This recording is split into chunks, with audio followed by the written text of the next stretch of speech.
প্রিয় দর্শক, সংবাদপত্রে বাংলাদেশ অনুষ্ঠান থেকে আমি রেজানুর রহমান আপনাদেরকে স্বাগত জানাচ্ছি।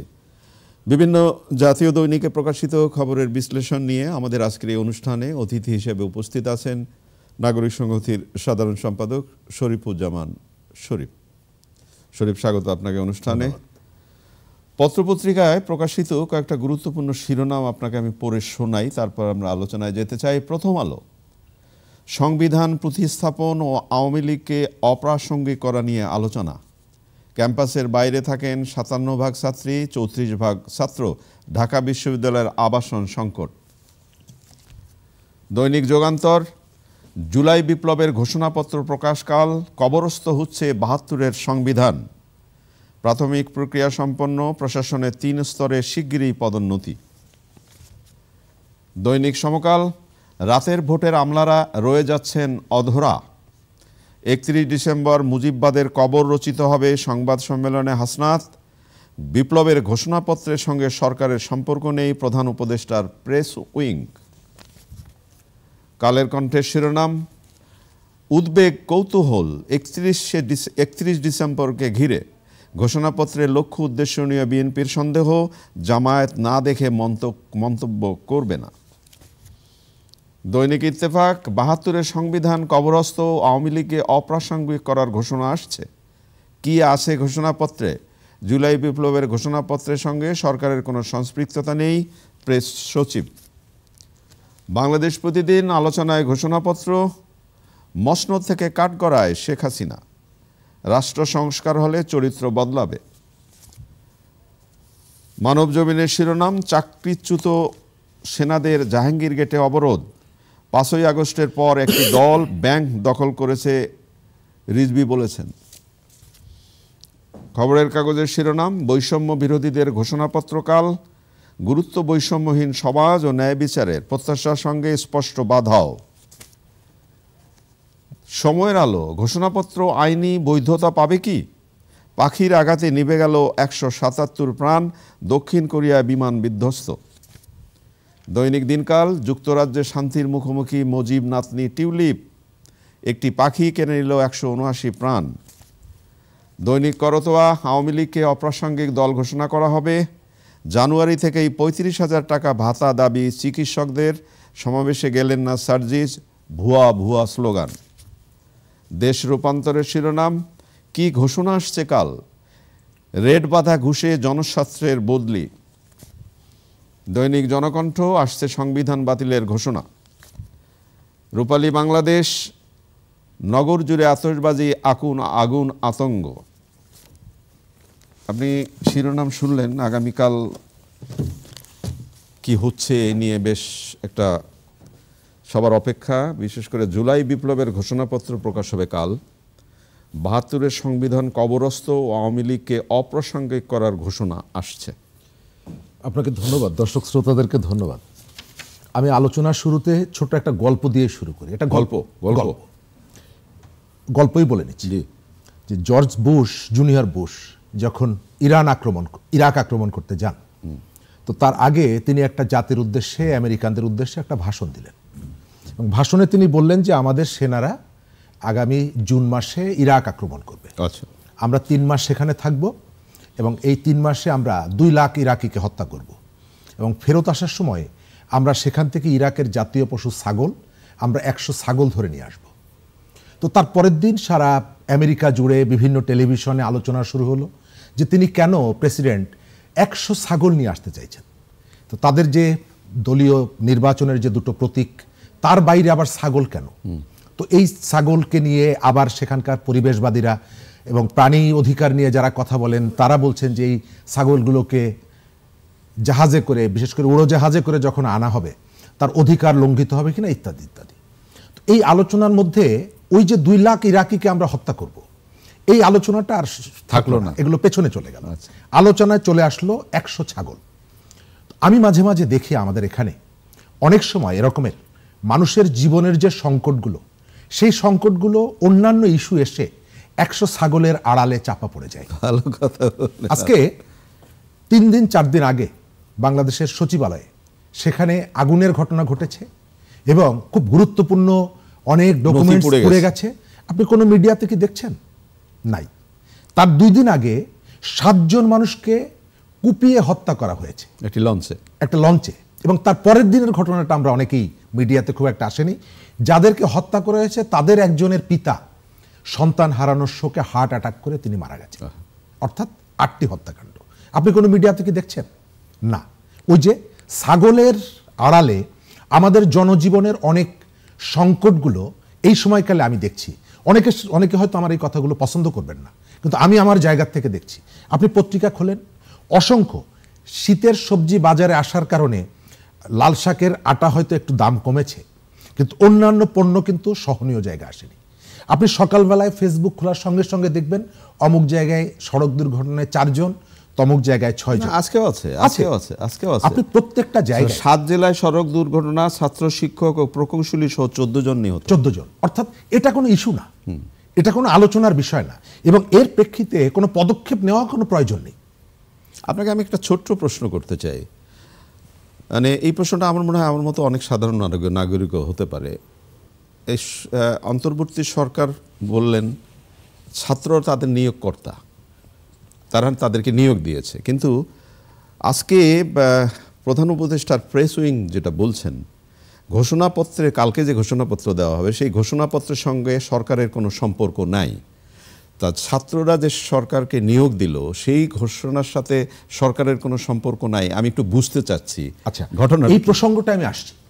আমাদের মিডিয়াগুলোতে আমার ধারণা যাদের আয়োজক কালকের, তো তাদের যতটা উৎসাহ তার থেকে আমাদের মিডিয়াগুলো উৎসাহটা আরো অনেক বেশি, এবং কোনো মিডিয়া খুব আপত্তিকরভাবে শিরোনামও করেছে আনকোট যে কালকে 72-এর সংবিধানের কবর রচনা করা হবে।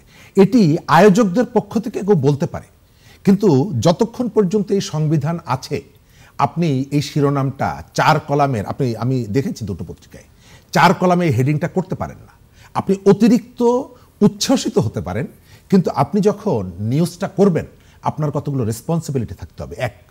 দ্বিতীয়ত হচ্ছে যে বাংলাদেশে এরকমের বিভিন্ন সময় আপনার মনে আছে আব্দুল জলিল যখন 30শে অক্টোবর ট্রাম্প কার্ডের ঘোষণা দিয়েছিলেন, সমস্ত মিডিয়া, আওয়ামী লীগের যে আয়োজন, বিএনপির যে আয়োজন, তার থেকে মিডিয়ার আয়োজনটা বেশি ছিল। ওই যে বললাম যে ছাগলের আড়ালে আমাদের সমস্যাগুলোকে আমরা পেছনে নিয়ে যাই। কালকে একটা বড় জমায়েত হবে, যেহেতু তার পাশেই ছাত্র শিবিরের কেন্দ্রীয় সম্মেলন আছে, আচ্ছা, সোহরাওয়ার্দী উদ্যানে। সুতরাং সেখানে একটা বড় জমায়েত হবে। ছাত্ররা তাদের কথাগুলো বলবে, ছাত্ররা তাদের দাবিগুলো তুলবে, কিন্তু এটাকে আমি কখনো কখনো দেখি কি যে তারুণ্যের উন্মাদনা কখনো কখনো বিপথে চলে যায়। আমরা শিক্ষাঙ্গনে এই যে পরিবর্তনগুলো এসেছে, আমি এখন পর্যন্ত 5 মাসের মধ্যে শিক্ষার্থীদেরকে ক্লাসরুমে ফেরত নিতে পারিনি। এই যন্ত্রণাগুলো আমরা অনুধাবন করছি না, এর যে প্রতিক্রিয়াগুলো অনুধাবন করছি না। কালকে শিক্ষার্থীরা কেন এই গণঅভ্যুত্থানটায় তারা জীবন দিয়েছে, কেন সেখানে অংশগ্রহণ করেছে, সেই বিষয়ে তারা তাদের একটা বক্তব্য দেবে।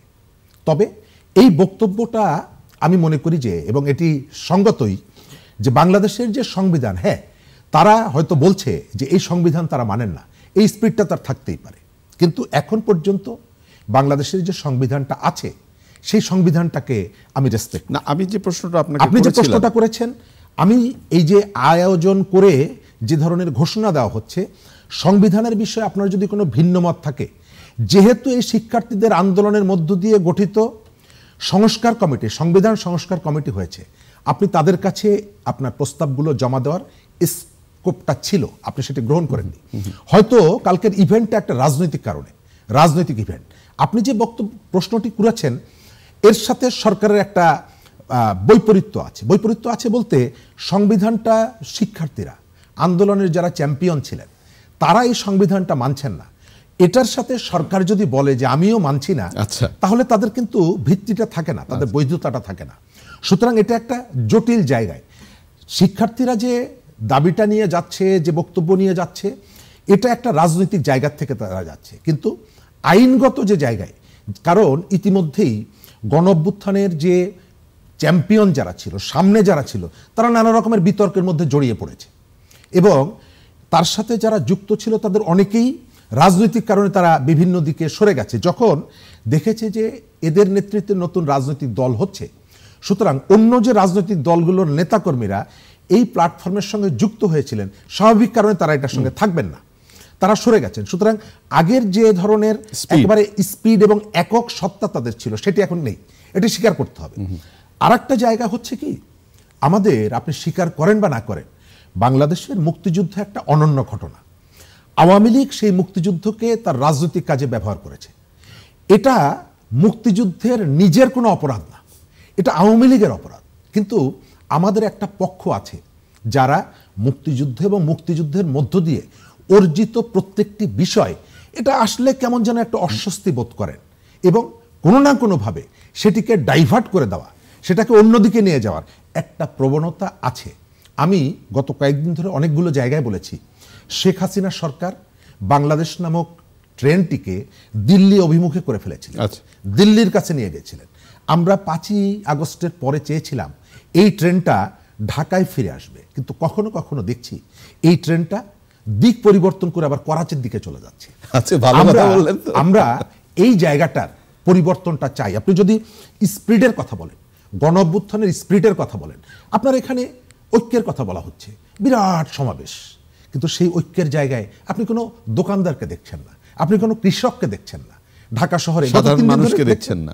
গত 3 দিন ধরে কিন্তু আমরা শুনছি ঐক্যের সমাবেশ, কোনো সাধারণ মানুষকে কি দেখেছেন?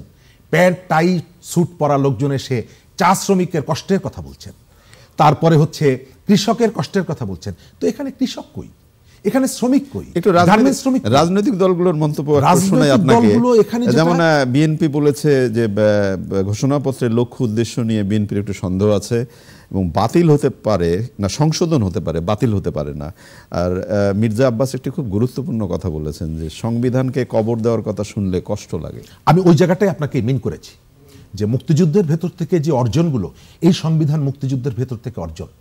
শেখ হাসিনা সংবিধান না মেনে রাষ্ট্র পরিচালনা করার কারণে দেশের এই সংকট, কারণ এই সংবিধান স্পষ্টভাবে দেশের মালিক কে হবে সেটি বলা আছে। রাতে ভোটের কথা কিন্তু সংবিধানে নাই, বিনা ভোটে এমপি বানানোর কথা সংবিধানে নেই। আপনার ওই যে কাজের লোক 300 কোটি 400 কোটি টাকার মালিক হবে এই অপশন সংবিধানে নাই। সংবিধানে ন্যায় বিচারের কথা বলা আছে, আইনের অধিকার পাওয়ার কথা বলা আছে, ধর্ম পালনের স্বাধীনতার কথা বলা আছে, পেশার অধিকারের কথা বলা আছে।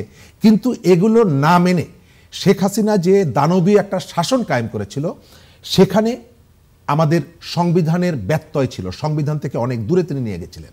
সুতরাং শেখ হাসিনার শাসনকে আপনি পুরোপুরি বাংলাদেশের মুক্তিযুদ্ধের মধ্য দিয়ে অর্জিত সংবিধানের উপরে চাপিয়ে দিয়ে যদি প্রতিশোধ নিতে চান, প্রত্যেকটি জায়গায় ওই যেটা বললাম, ঢাকার দিকে ট্রেন না এনে আপনি করাচির দিকে নিয়ে যেতে চান, হয়তো ভয়ের কারণে অথবা অন্যান্য কারণে মানুষ হয়তো এখন কথা বলছে না, কিন্তু এক সময় না এক সময় মানুষ এটিকে, কারণ এই জিনিসটিকে আজ থেকে 5 বছর 10 বছর আগে শেখ হাসিনা কি ভেবেছিলেন, আওয়ামী লীগের নেতারা কি ভেবেছিলেন যে তাদের এরকমের একটা শিক্ষার্থীরা এই আন্দোলনে 15 দিন আগে কি ভেবেছিলেন? আমি এই আন্দোলনে যে শিক্ষার্থীদেরকে দেখেছি, তাদের কেউ কেউ তো আজ থেকে 5 বছর 7 বছর আগে শেখ হাসিনার সাথে ছবি তুলে পত্রিকায় মানে ফেসবুকে পোস্ট দিয়ে বলেছেন যে জীবন আমার ধন্য হয়ে গেল, আমি সৌভাগ্যবান যে শেখ হাসিনার পাশে দাঁড়িয়ে ছবি তুলেছি। কেউ কেউ গিয়ে তো পায়ে হাত দিয়ে সালাম করে বলেছিলেন আপনার চেহারার মধ্যে আমি মায়ের ছাপ দেখতে পাই। তো পরিবর্তন হতে খুব একটা সময় লাগে না। তবে আমি অনুরোধ করব, আমি সবার কাছে আমরা এমন কাজ যেন না করি, আমাদের সোসাইটি, আমাদের সমাজটাকে আমরা যাতে বিভক্ত করে না ফেলি। আপনি যাই বলেন না কেন, পৃথিবীর অনেক জায়গায় আমেরিকার মধ্যে নানা কাছে তাদের মধ্যে বিতর্ক হয়। আমেরিকার যে প্রেসিডেন্সিয়াল ইলেকশন যখন হয়, উভয় পক্ষ যে ধরনের বিতর্ক করে, কিন্তু তার স্বাধীনতা নিয়ে কেউ কি প্রশ্ন তোলে? অনেক ধন্যবাদ। আমাদের এখানে তোলা হয়, সুযোগ আছে। একটি পত্রিকার শিরোনাম হয়েছে যে এই ঘোষণাপত্রটি আইনি বৈধতা পাবে কি আদৌ? এখন এটাকে যদি আইনি বৈধতা দিতে হয়, বিএনপি যে সমস্ত কারণে, আমি এই জায়গাটায় দেখছি বিএনপি খুব রেসপন্সিবল দায়িত্ব পালন করছেন। একটা সংবিধান থাকার পরে আমরা যেটা শুনছি, কালকে আপনি সংবিধানকে নাকচ করবেন, সংবিধানকে নাকচ কবর দিবেন। অর্থাৎ এটা সাংবিধানিক একটা সরকার যদি, সাধারণত এরকমের ঘোষণাটাকে অ্যালাউ করার কথা না, কিন্তু যেহেতু একটা গণ অভ্যুত্থান হয়েছে, যেহেতু এই গণ অভ্যুত্থানের সরকার, যেহেতু এই গণ অভ্যুত্থানের বেনিফিশিয়ারি আমি বলবো, সেই কারণে হয়তো এই জায়গাটায় তারা তাদের বক্তব্য দিচ্ছে না। ছাত্ররা একটা কনসেপ্ট থেকে এই কথাগুলো বলছে। এই রাইটটাও তাদের আছে যে সংবিধানের এই জায়গাগুলো আমি পরিবর্তনটা চাই। সেই বিষয়টা অ্যাপ্রোচ করার ক্ষেত্রে হয়তো কতগুলো কঠোর বক্তব্য তারা দিচ্ছে, কিন্তু আমি যেটা মনে করি যে রাজনৈতিক দলগুলোর এই বিষয়ে খুব দায়িত্বশীল আচরণ করা উচিত। আপনার মনে রাখতে হবে, কালকে শহীদ মিনারে যদি 10 লাখ লোক হয়, বাংলাদেশের 20 কোটি মানুষের মধ্যে 22 কোটি মানুষের মধ্যে 10 লাখ লোক হচ্ছে, এবং এই প্রক্রিয়ার মধ্যে বাংলাদেশের সমস্ত শ্রেণী পেশার যে পার্টিসিপেশন আছে তা কিন্তু না। ছাত্ররা যে গণঅভ্যুত্থানের যারা পায়োনিয়ার ছিল, তারা তাদের আবেগের জায়গা থেকে, প্রত্যাশার জায়গা থেকে বলছে। কিন্তু আপনি যদি সঙ্গে সঙ্গে তার সাথে একটা রিয়াকশন ব্যক্ত করেন, এবং যে রিয়াকশনটা আমাদের এক্সিস্টিং যে কনস্টিটিউশন আছে তার সাথে সাংঘর্ষিক হয়ে যায়, তাহলে সেটা কিন্তু দুঃখজনক হবে। একেবারে শেষের দিকে আজকে বিপিএল শুরু হচ্ছে, ক্রিকেট। আজকে রাজশাহী এবং বরিশালের ম্যাচ দিয়ে শুরু হবে বিপিএল। এবার বলা হচ্ছে যে বেশ গোছানো। তো ওই যেটা আগে যেটা বলেছিলাম যে করাচি অভিমুখী বিষয়গুলো যে দেশে আসছে, আমরা অন্যান্য ইভেন্টগুলো নিয়ে চিৎকার চেঁচামেচি করেছি, তবে আমাদের ক্রীড়াঙ্গনেও একটা ছাপ কিন্তু পড়েছে এই পরিবর্তনের। আমরা অন্যান্য সময়ে অব্যবস্থাপনার বিষয়গুলো যতটা আলোচনায় আনি, এখন খুব একটা সেটা আলোচনায় আনছি না। বরং মিডিয়াতে আমরা কিন্তু এটাও দেখছি, কেউ কেউ এসে কমেন্ট করছে যে একটা বল নিয়ে 11 জন দৌড়াদৌড়ি করে, খুব কঠিনভাবে বলেছে। ঠিক আছে, তো এই যে বিষয়গুলো, অথচ আমি যেটা মনে করি যে এই ধরনের ইভেন্ট শুধুমাত্র একটা দুটো জায়গায় না, শুধুমাত্র ক্রিকেট না, এই যে শীতের মৌসুম, আমাদের এই জায়গায় এই ফুটবল, অন্যান্য স্পোর্টস যেগুলো আছে, সেগুলো যাতে বিস্তৃত হয়। কারণ আমাদের এই সমাজে এখনো যে অস্থিরতাটা আছে, এটাকে দেশের স্বার্থে এখনই বন্ধ করা। অনেক ধন্যবাদ আপনাকে। প্রিয় দর্শক, আমরা যে বিষয়গুলো নিয়ে কথা বললাম, আগামীকালের সেই ঘোষণার কথাটি খুবই গুরুত্বপূর্ণ। ভালো থাকবেন। আগামীকাল নিশ্চয়ই সময় আবার কথা হবে। খোদা হাফেজ।